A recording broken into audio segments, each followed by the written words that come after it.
Hello, my name is Penny Skeen. I have chosen Kabuki Theater as my midterm video. Kabuki is a rich blend of dance, music, and costuming, spectacular in staging. It has been the most popular Japanese theatrical form for about 4 centuries. According to the traditional point of view, Kabuki was created in 1603 by a Shinto priestess called Okani. She and her troupe, that consisted mainly of women, performed provocative comic sketches and dances on a temporary stage arranged in the dry river bed of the Kyoto River. Kabuki actors were lower than merchants, outcasts of society, so to speak, until the restoration in 1868. They were often called river beggars. Kabuki is an actors' theater where performances are the means for stars to show their talents. Every actor is a part of a family involved in acting, and those families possess a unique approach and style of performance. The most famous Kabuki aspect is perhaps its use of male actors in female roles. The ideal is not just to imitate women, but to express symbolically the feminine essence. The likelihood of this tradition changing is highly unlikely.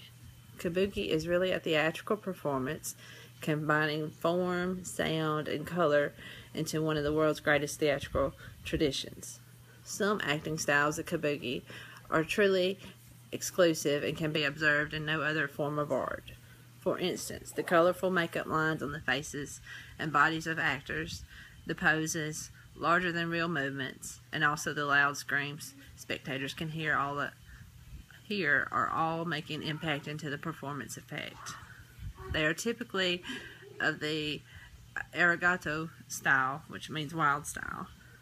The stage of Kabuki is a production called a hanamichi, which means a walkway that extends into the visitors, and via dramatic exits and entrances are made.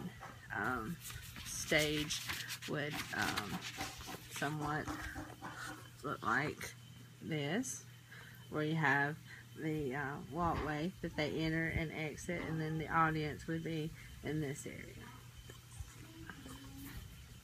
The stage is not only for exit and entrance performances, but many scenes are also performed on the walkway. Kabuki theaters and stages have gradually become more sophisticated from a technological point of view, and innovations such as trapdoors and revolving stages were introduced during the 18th century. Historical events, moral conflicts, warm-hearted dramas, tales of tragedy, love stories, or other popular stories are usually the plots of the performances. A distinctive Kabuki performances features is what is on show is usually just a part of a whole story, which is often the best part. For this reason, to increase the derived enjoyment, it would be a good idea to read something about the story before you visit the show. In some theaters, visitors can rent headsets that provide explanations and narrations in English.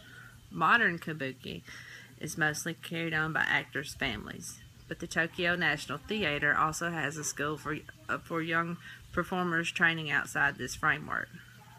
The majority of performances of Kabuki still largely rely on a classic Edo period plays core and use traditional conventions and costumes. But there is also a new actors generation attempting to make plays up to date and attract contemporary audiences with exciting techniques on stage. The average performance length is 5 hours that include intermissions. There is no doubt that Kabuki is one of the most significant elements of Japanese culture and is broadly well known inside and outside the country.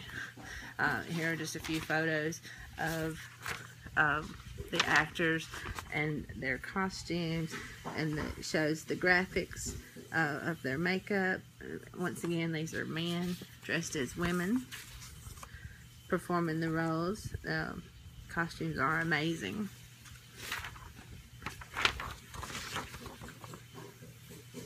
And once again, this is a